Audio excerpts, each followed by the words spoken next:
What are we supposed to do and say and be during this time?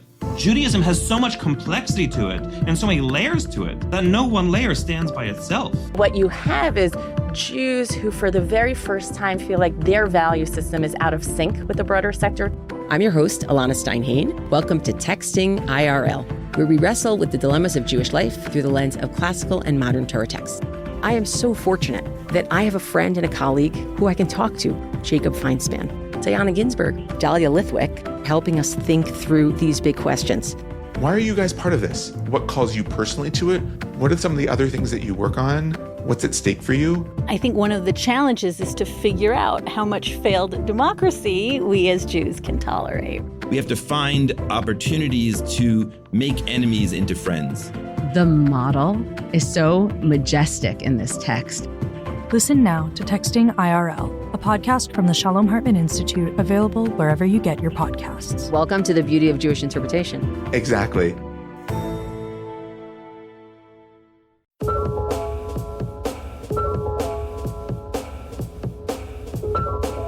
Hi, everyone. Welcome to Identity Crisis, a show from the Shalom Hartman Institute, creating better conversations about the essential issues facing Jewish life. I'm Yehuda Kurtzer. We're recording on Tuesday, February 3rd, 2026. We are grateful to the William Davidson Foundation for supporting the Shalom Hartman Institute's digital work, including this podcast. For me, it's the people. I really, really believe in young Israelis and after October 7th, that all of us felt that where is welfare, social services, the politician, the prime minister, nobody talked to us. For hours, we opened the TV, and the only people who talked to us were the journalists and the spokesman for the IDF. So I'm looking up and I see nobody, but I'm looking at the people, and that gives me hope. Whatever I can, I'm trying to do to make sure that we win this election. I talk with my Navy cadet in the university, try to reach to their heart. When I talk to young people, I tell them, don't think that anybody know better than you. Not any Knesset member, not any minister, not the prime minister, no professor, know better than you. This is your future. You need to take things into your hand and go out there and do whatever you can to change things to the better. I grew up thinking that there will be this one person that will come and save us, this Superman that will go into politics and we will be saved and everything will be amazing. And I've come to realize that that is not going to happen. So I definitely realized that what is going to happen is a group effort. So I'm going to tell you what all of that was about, what those quotes were, but first I want to share a few words about hope. In his letter to the Romans, in chapter 8, Paul writes that, quote, "Hope that is seen is not hope. For who hopes for what is seen?" This description of hope makes it sound similar to faith. There's no great shakes in believing in something, like God or any other truth, if it is already demonstrated, or if it's already proven. The greatness of faith is in its willingness to look beyond that which is known and to take the imaginative leap of belief. Hope, for Paul, requires that same kind of leap. I think a different world is possible, even though I don't see it, and I persist in the belief that I will. Earlier in that same letter to the Romans, Paul also talks about hope in the context of Abraham. He writes that Abraham hoped against hope that God's promise to him would be fulfilled. You reread the story of Abraham and you see how courageous Abraham was in listening to God's call. Abraham was the inheritor of generations of skeptics about God's message. There was no precedent for Abraham to believe that the promises granted to him by God about his future descendants, and the land of Israel would fully come true. All he had from God was a promise without precedent. His belief that it would be fulfilled demanded of him to maintain hope in the possibility that it would, an act of moral courage without any legs for it to stand on besides his own. The only real dissent I think that Jews have against Paul's version of hope, as it became Christian doctrine, is that we Jews do not believe that faith alone achieves the hope of salvation in our lifetime. We Jews believe in hope for redemption. For us, though, it's more prolonged. The Jews are the people of the Marshmallow Test. Hope is a strange thing. It's not optimism. Optimism is about believing that things will get better. Hope is an act of persistence in the possibility that it can. I'm going to overgeneralize here and say that even those of us that are hopeful or optimistic, sometimes we're a little bit cynical that hope means anything on its own. We know those jokes that God only helps those that help themselves, that hope is a meaningless sensibility unless we get to work. I think that's probably true when we think about hope as an emotional element in a strategy of social change. In those contexts, it doesn't do much on its own. But I wonder whether that underplays the sheer power that a commitment to hope actually can have.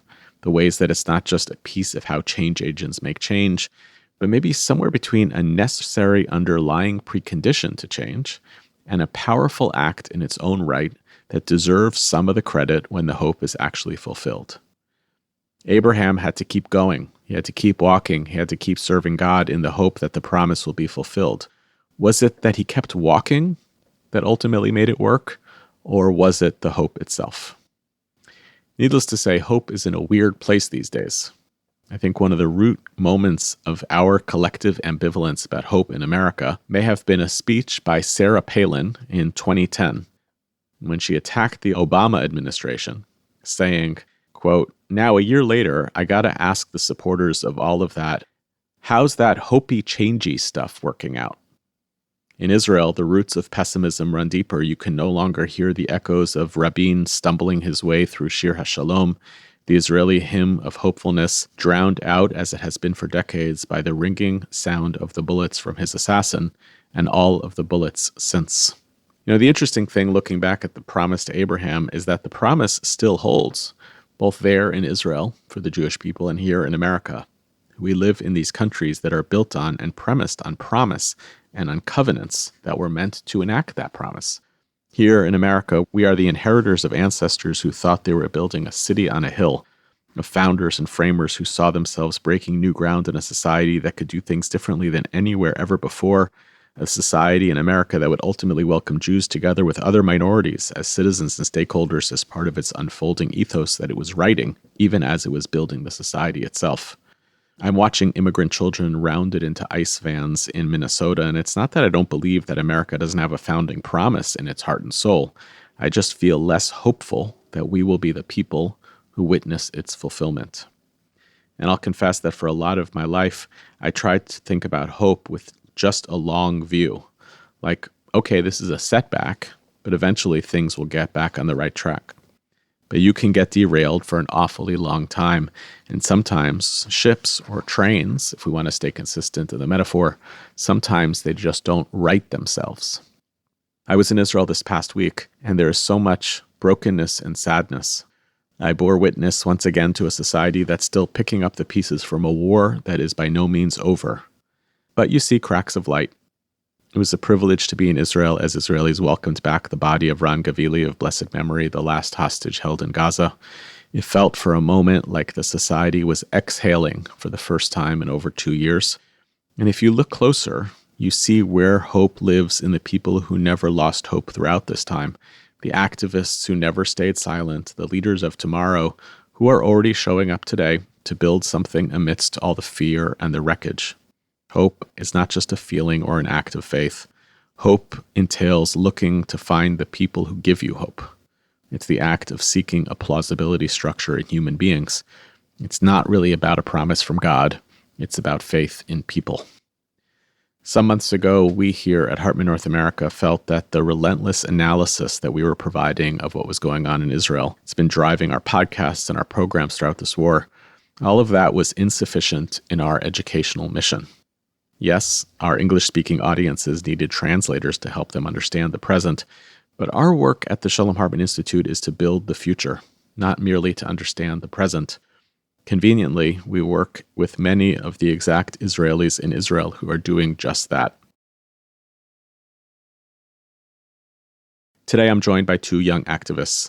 They are both alumni of our groundbreaking Hazon program in Israel, a study and training program for university students who are seeking to transform Israeli society through social change. They recently came to the US and Canada as part of a Hartman-sponsored tour that we called Pathways to Hope. Being in their presence was good for my soul, and it was great for my blood pressure. I'm happy that they're here with us to describe what they saw and where the work of hope actually lies. You heard two of their voices earlier in this podcast right at the top of the episode. Ayala Dahan is the alumni program director of Hazon at Hartman.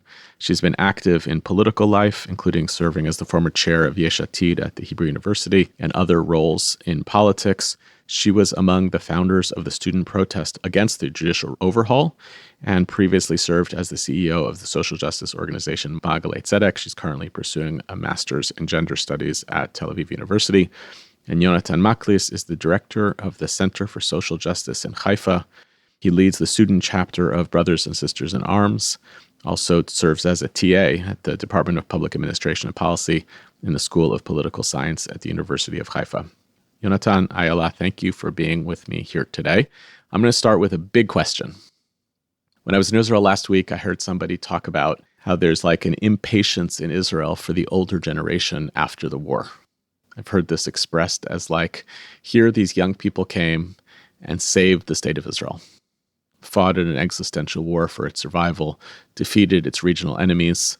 I've heard young people in Israel referred to as arayot, as lions, and that maybe has accelerated some of the impatience that Israelis have for the, let's say, over 70 crowd who has led Israel for a long time. I'm wondering if you feel that around you and what it makes you feel about your responsibilities to public leadership right now. Maybe, Yonathan, I'll start with you. I don't know if to call it impatient, but we are led by a very specific demographic since the beginning of Israel, which is, to be frankly, old white men. And I think that the younger generation, they don't have impatience. They are more confident in themselves after they saw the stuff that they did in the war. And I hope that is a blessing that a lot of the younger people in Israel will get into politics and will use their voice to change and to shape the future of Israel in the next few years. So I don't know if to call it impatient, but much more confidence. I think the younger generation is used to not to tell the older generation what is going on and not like use their voice. So now that they're using their voice, it seems like impatient, but I think it's a good thing. Ayala, let me turn to you. You're not just a kind of quote-unquote next-generation activist, but you also work in mobilizing young activists in Israeli society. I'm curious for your thoughts also on how the culture of activism has shifted, especially after 2 years of war, especially with the emergence of this next generation of leaders, and whether you also see that this is pushing against, as Yonathan indicated, the hegemony of a set of leaders who have been influential in Israeli society for so long. Yeah. So first of all, just to say that I'm very, very excited to be here.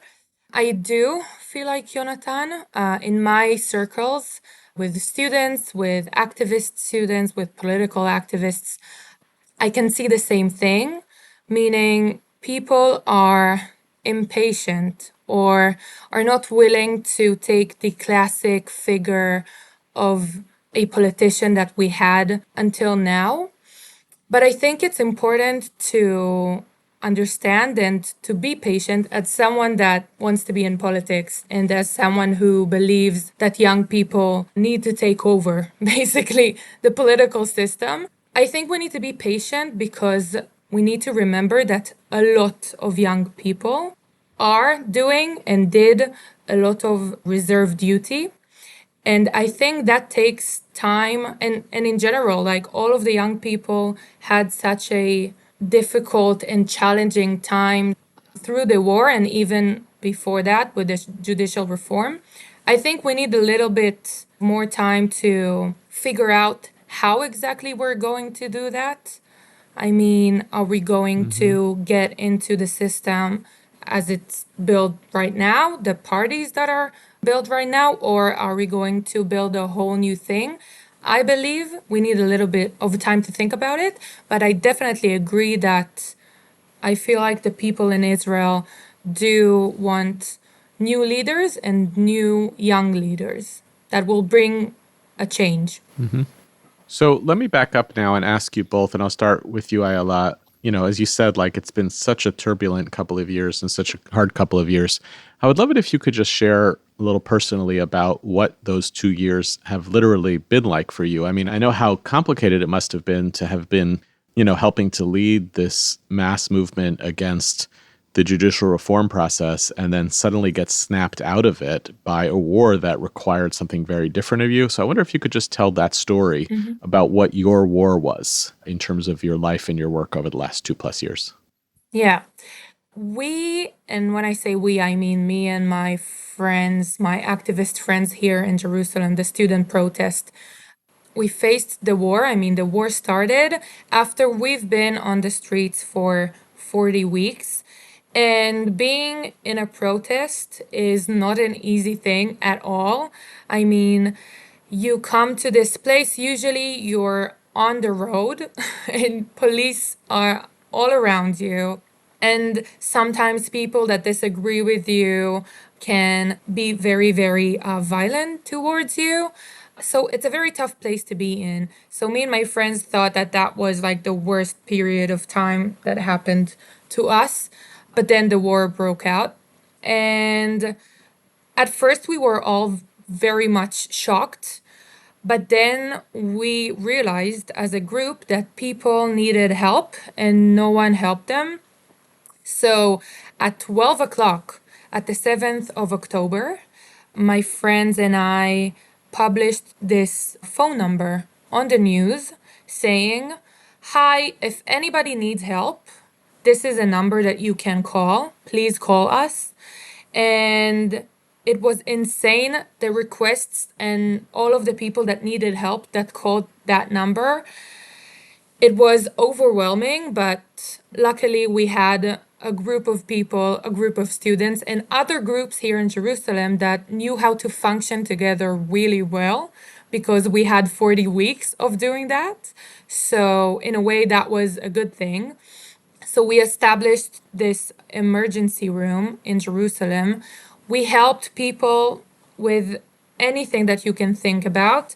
For example, whole families needed to be evacuated from active war zones, and they didn't have anywhere to go. They didn't have cars. They didn't have a house to stay in, clothing, food, doing laundry, all of the basic stuff that families usually need, that people usually need. They did not have that. So I remember the first days being at the civil emergency room. We just found places for family to stay. And we asked for donations for clothes and toys. And we tried to figure out how to entertain the kids that were already very, very troubled from what they saw. But we tried to make it as normal as it can be, if you can say that something was normal at that first few months. Yeah. And I remember there was a certain point that we asked people to stop giving donations because we literally didn't have any place to put them in because people were so willing to help. So that was like a really crazy experience. I'm wondering if it felt at all dissonant or strange to you to go from one moment kind of doing all of this active protest against the government and then a minute later to be still mobilizing but actually in support of the state, if you will, instead of being kind of oppositionally to the state. Yeah, I think that at that point we realized how deep the problem is. I think that before the war broke out, we thought that it's something that we can fix by being on the streets and protesting.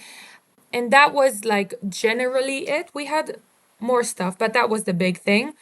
But then we realized that the government is so unfunctioning and the problem is so rooted in the system. So it was this, I think, even deeper understanding of the problem that our generation needs to solve. It's powerful because it attests to the difference between coding something as a particular political problem to be solved as opposed to looking at like a much larger set of environmental and social conditions that need to be repaired. I want to come back to that a little bit later, but let me come to you, Yonathan. Tell us a little bit about your 2+ years since October 7th. When I'm trying to think about the person that I was before October 7th, It's really hard to think of how I was. I mean, maybe blissfully ignorant before October 7 because of the events that transpired. On October 7, really in the morning, I got up from all the alarm that went from the missile that came from Gaza, and I opened the TV. I looked at and saw the van that drove through Sderot, came from the Gaza Strip, and I immediately know that something is horribly wrong. I got a text from my commanding officer in the reserve duty. He told us, don't wait for orders, just come to base. On October 7th, I was in my grandma's house in Ramat Gan, which is in the center of Israel, really close to Tel Aviv. And I remember I lied to her. I told her I'm going to Haifa because my girlfriend at the time, now my fiance, I told her that she was scared, so I'm driving to Haifa. But what I really did is I drove to Haifa to get my gear, my military gear. I took my gear and went to base. I called all my soldiers. I'm a squad commander in the reserve duty, so I called on my soldiers, told them to come to base. And I remember on this drive, I was really tired. It's not a habit of mine, but I was up late the night before on October 6th. Of course, that on October 6th, I was up until 4 in the morning. So I was really tired, and the whole drive to Haifa and then the drive to the base, I thought about my funeral because I didn't know where I'm going to. I thought about my funeral. I thought what everybody will say on my grave because I really didn't know where I'm going to. I came to base, and I remember we opened the storage where all the military gear was, and the gear was so old, and there were no bulletproof vests. And I was so angry, really, really angry. And I thought to myself, this is enough to change the government. This is enough of a mistake that they will have to resign. Just the bulletproof vest. I thought it was the worst thing in the world. I was mistaken, of course. And since then, like, my life have changed. I spent 6 months in fighting, first in the Gaza envelope, then in the Gaza Strip itself. So I was really a changed man, for the good and the bad, for all the reasons. So, I mean, I don't know the person that I was before. Yeah. It's really changed me to the core. You know, I've heard stories from some people who came out of Gaza who had been involved in serious social activism before the war, who said some version of, I was fighting with my fellow Israelis before the war, and then I fought alongside of my fellow Israelis in Gaza, and now I don't want to fight against them anymore.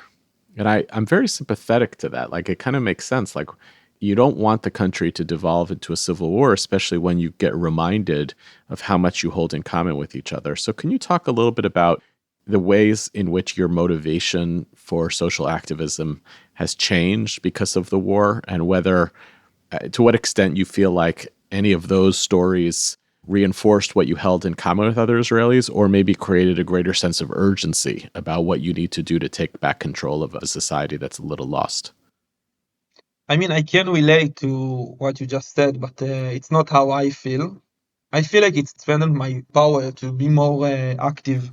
And I'm thinking to myself that I'm actually saving lives when I'm trying to win the election to try to get rid of this horrible government.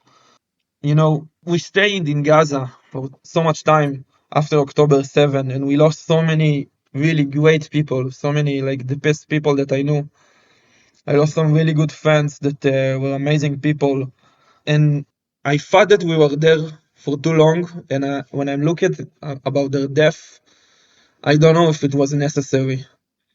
And I think the government in some way is in charge of their death. So when I'm fighting against the government, when I'm active, I'm really thinking that I'm saving the life of the future soldiers, because I see them as like a force of destruction that try to destroy the Israeli society, the Israeli country. And fighting them, it's like a continuum of my reserve duty. So this is how I feel about it. You know, as I listen to both of you and the story that you have experienced in terms of your activism, you both had kind of different kind of mobilizations. Yonathan, you ran into the war. Ayala, you ran into the home front. It's just very striking to me. I'm not creating hierarchies and preferences, but there was a very different kind of very prominent and visible young people mobilizing among American Jews, and that included both the less reported support for the state of Israel throughout the war and the very widely reported encampments, student protests against the war that were taking place here. So it almost feels as though Jewish young people, both in Israel and in North America, were activated. And I'm curious to hear from both of you. Maybe we'll start with you, Yonathan, and then Ayala. What did you see happening outside of Israel? And how did it make you feel to follow a story where it looked like not just Jews, but people around the world were responding very powerfully to this war? To what extent did it make you feel like you were part of a global movement or maybe on the wrong side of that movement? And what was that experience like for you to the extent that you were able to pay attention to anything going on besides your service in the war itself? I want to say something first, that I will never forgive the encampment and a lot of the students that protest against Israel after October 7, because they said so many misguided and ignorant things that made me protect the stuff that Bibi is saying. I will never forgive them for this, that they made me tell good stuff about Bibi. At first, when I look at the protests in North America and in Europe too, and even in Australia now with the horrible scene that we saw in Sydney, I mean, I can understand why they did it. We are doing really crappy job at with Asbara, publicity. The minister in our government are saying really stupid thing, like we're gonna nuke Gaza, we're gonna settle Gaza and stuff like this, which is really doesn't help us at all. It's really difficult when you know the truth is really complicated. The way I see it is that we went into a war. We couldn't ignore October 7, and we had to go to war. But we went to war without a plan, without a way to end it, which created a lot of suffering on both sides. And the fact that we stayed in Gaza for 2 years made a lot of citizens in Gaza to suffer. Also, a lot of our soldiers have died. And we are to blame for staying in this situation for so long. How I see it, and when I was involved in fighting and when I was in active duty, the IDF is a moral military.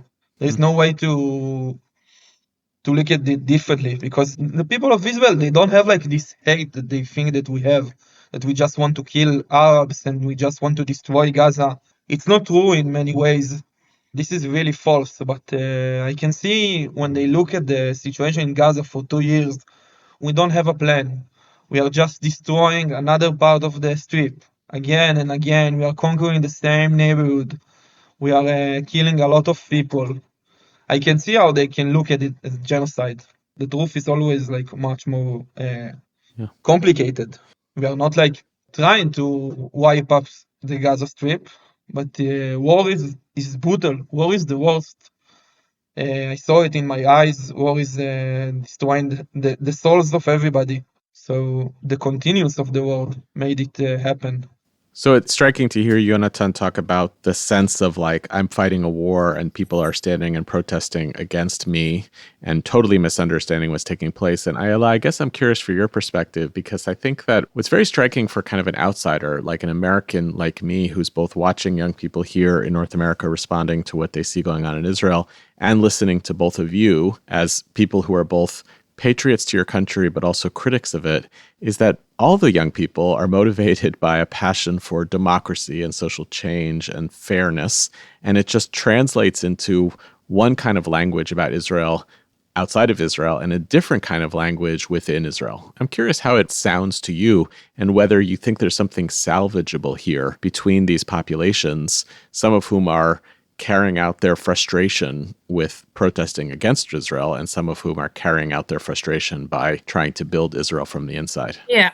So I can say that at the beginning, we were so shocked that we didn't really, I at least, didn't really watch the news. It took me like a month or two to realize what's happening outside of Israel. And I was shocked also But I think the key element here is that in Israel, and also I think outside of Israel, if we're talking about the protests in America and Canada, that there's no perception of a gray area. I believe that if we, like Yonathan said, I don't like the word hasbara, yeah? But I think that if we were able to present people, activists, political liberal activists like me, like Yonathan, like a lot of people, young students that are saying, we love Israel, but we want a democratic country. We criticize our government. We are not our government. And people like us exist. We believe in human rights, in democracy, in liberal values. And I feel like it comes a lot of the times, the people that protest, I believe, outside of Israel and also in Israel, they just cannot comprehend the state of being against your government and what it does, and being very criticizing of what the government does here in Israel, but still wanting to be here, being a Zionist, wanting to live in peace. So I think that can be a solution or something that may change people's perspective. Yeah. So you came at our invitation here in North America to speak to North American audiences precisely about this question of what does hope and social change look like in Israel, and to put a face on it. And it was partly important to us here at Hartman because oftentimes we are seen and understood as an educational institution where the lay leaders in our communities are obviously a very important audience for us, but sometimes they don't fully see the ways that the Institute is also trying to actually change realities on the ground in Israel. We think that, exactly to your point, Ayala, that when North American Jews actually see people who share their values trying to change Israel from the inside, it actually makes it possible for them to retain their position as liberal Zionists in the diaspora. And you came to kind of tell that story. So I'll start with you. What was that experience like of coming to North American Jewish communities and trying to tell that story? What surprised you in terms of what people asked you or were curious about? And also, what did you feel you learned about diaspora Jewry from the experience of trying to come and describe your experiences over the last couple of years? That's a good question. I came there and I didn't realize the depth of how our actions and also the actions of Jews outside of Israel, how we affect each other and how we're so connected. I mean, I consider myself a person that usually sees the bigger picture, but it's very hard to see the bigger picture when you're here in Israel experiencing the war and experiencing firsthand all of the events that happen to you. And once I met these amazing communities in North America, I met people that were curious about my personal experience, but also I got a lot of comments, and also Yonathan got a lot of comments about how we gave them hope. But I came back to Israel hopeful, so hopeful. I think 3 years I haven't been that hopeful, because seeing the understanding the importance of the connection with Jews outside of Israel, and understanding that we are connected and that people, I'll say Jews outside of Israel, are seeing things that we don't see, and also holding the belief and being Zionists in a society that is very against that. And just seeing them inspired me and gave me so much hope that I came back to Israel so hopeful, and it gave me motivation to do even more things, because I had in my head, I was always connected to Jews outside of Israel. My mother is from London. I have family outside of Israel. But suddenly I realized that our responsibility is not just for Jews and Israelis in Israel, but also for Jewish communities outside of Israel. And that gave me a lot of hope and motivation to do the change that we need here. Yeah, that's a proof of the whole concept, right? Because I felt that too. I think I've been to Israel maybe a dozen times since the war started. And going there both helps me understand things in a totally different way than I can see from here. It goes to what Yonathan spoke about earlier. But it also has reminded me that every time I despair about things going on in Israel, that decision is like an abandonment of the Israelis, Jewish and Palestinian, who are trying to change the reality on the ground. Yonathan, if I'm not mistaken, I think this was maybe your first time in the States. So this had another layer for you as well on this trip. So I'm curious, same question, what you learned and what you felt you were able to communicate, but also it must have been overwhelming to you to kind of come to terms with both America and the American Jewish community itself and Canadian. Yeah, I was not ready for the weather at all. Mentally, I was at awe at the sites in the States and in Canada. I'm already really want to come back. I will say that a lot of the average Israeli are looking down and not giving extra thought to the Jewish community in North America, which is, I think it's a great mistake. It's really a sin.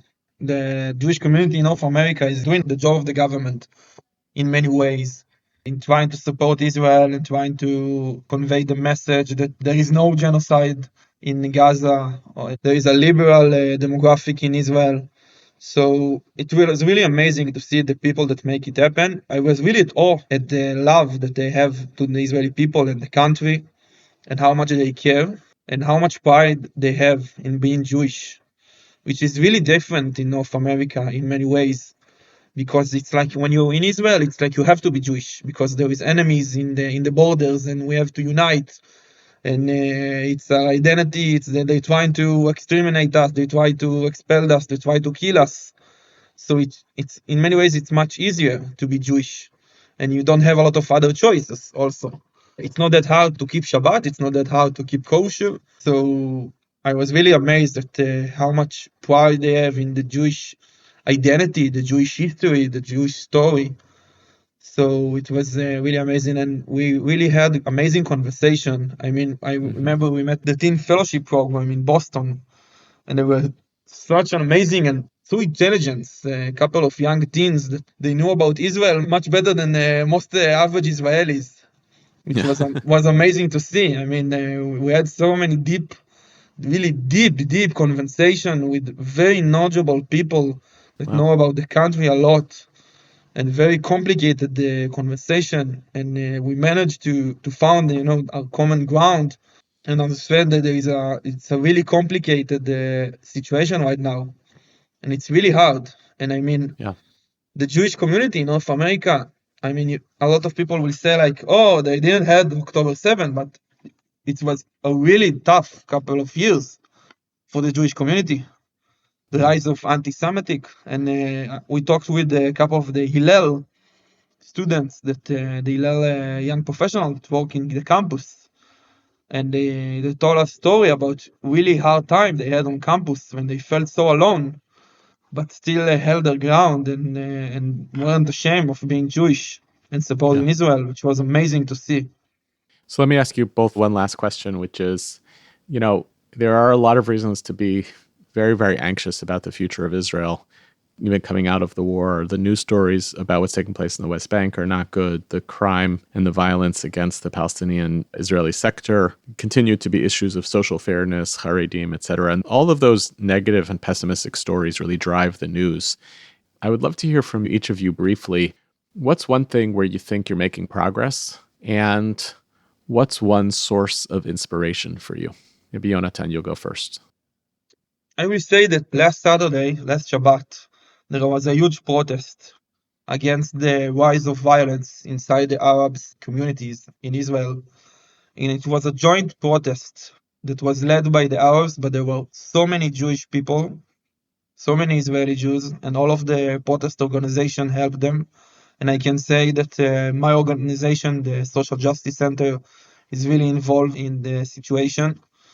And I mean, I don't think that there was a protest like this in the history of Israel, a joint protest of Israeli from the mainstream, from the center, from the left wing, a couple of right wing people, all together with Arabs that are leading the protest and demanding that the police will do something about the rise of violence inside the Arab community, which is skyrocketing. I mean, it's Yeah. You cannot believe the data when you look at it. It's like a rise of more than 100% since 2021, which is crazy.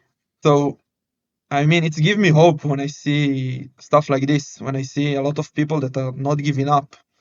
Also, I think it sends a strong message of shared living in Israel. I live in Haifa, which is a mixed city, and I see every day a lot of activity between the Jewish and the Arab population in Haifa that try really hard to live together in peacefully. I'm seeing like an advance in this regard, giving me a lot of hope.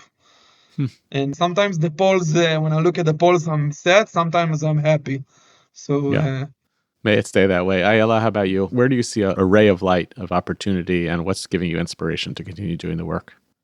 So I think I see success by being with my community and seeing how we were talking at the beginning of the conversation about how we need the younger generation to become leaders and to get in all of these fields in society and change things from the inside. I see that with my group of friends. I have friends that are building political power. They have these routines that they go from door to door. They talk to people about how important it is to have Israel and make it even a greater democratic liberal country, and how we need to fight for it for our future. And I see my friends that are in the educational system, and they teach young kids about democracy and pluralism. And I have friends that are part of the tarbut. How do you say tarbut? The culture? Yeah, they're doing art and cultural events. And I see how that base of leadership is building. So I think we're successful at bringing a base of people that in a few years will absolutely be able to change the system from the inside. And what gives me hope? I'm a very pessimistic person. Unfortunately, I wish I was naturally a positive person, but I am very pessimistic. And I remember being every Saturday night outside of Dimona, the city that I grew up in, with my parents, protesting and standing with the sign of Segev Kalfon that was kidnapped. And I remember for a lot of months we didn't even have, we're friends with his family, we're neighbors of his grandmother, his beautiful grandmother that we love a lot. I remember we didn't know if he's alive or not because we didn't have any videos. We just knew that he was kidnapped because one video from the 7th of October was circling around the internet. And after 11 months, we heard that he is captured from people that came back from captivity. And then after 2 years and a little bit, he came back. And now he's with his family. And I remember the day that he came back, I was shocked. I was absolutely shocked, even though I stood almost every Saturday night and I visited his family. And I really hoped that he will come back. There was something in me that was like, oh, what are the chances? And seeing him today, being with his family, building himself back, seeing all of the hostages that were alive and those who were not coming back to their families was such an eye-opening thing of realizing how sometimes reality changes and gives us hope, even if it's hard to hold it. So I'm taking that experience with me to the future of Israel. And I'm telling to myself that things won't stay as they are and things will change. And I want to be part of that change. I know they will change and I want to be part of that positive change. So that walks with me through everything I do. I'll just close with this. I started with Avraham and I'll end with Avraham. The rabbis wonder about what was so special about Abraham that differentiated him from everyone who came before. And They analogize Abraham to a man who walked by a burning building. And presumably everyone else walks by the burning building and says, oh, that's terrible that that's burning, or I wonder what's going on. Abraham is the first person who comes along and says, I am responsible, and takes responsibility for what's taking place. So the difference between the change agents who actually change history and most of us are those that look around and see something burning and decide by themselves that they are responsible. I'm grateful to both of you. I'm grateful to the Hazon program to be educating and taking a lead from folks like you who see the burning buildings around you and decide to step into the fire. Thanks so much for being on the show today. Thank you so much for having us, Yehuda. Thank you so much for having us. Thank you.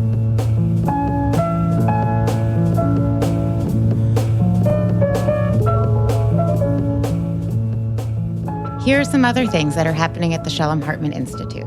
Over the past few weeks, the Institute in Jerusalem has been buzzing with North American learners. 15 Jewish professionals from communities across Canada concluded over a year of learning with Hartman's Courageous Leadership Canada program that strengthens the richness of Jewish life across the entire country. The 8th cohort of the Rabbinic Leadership Initiative spent a week focusing on Jewish holidays from an ethical lens. And this past weekend, students from a variety of gap year programs across Israel spent Shabbat together, building community across difference and engaging deeply with some of the biggest ideas animating Jewish life today. You can join the learning in Israel this summer. Leaders, philanthropists, and learners from around the world will gather for our community leadership program. Rabbis and cantors will convene at our Rabbinic Torah seminar, and Jewish educators will study at the Wellspring Summit for Educators. To learn more and apply, click the link in the show notes. We hope to see you there. Thanks for listening to our show, and special thanks to our guests Ayala Dahan and Yonathan Machlis.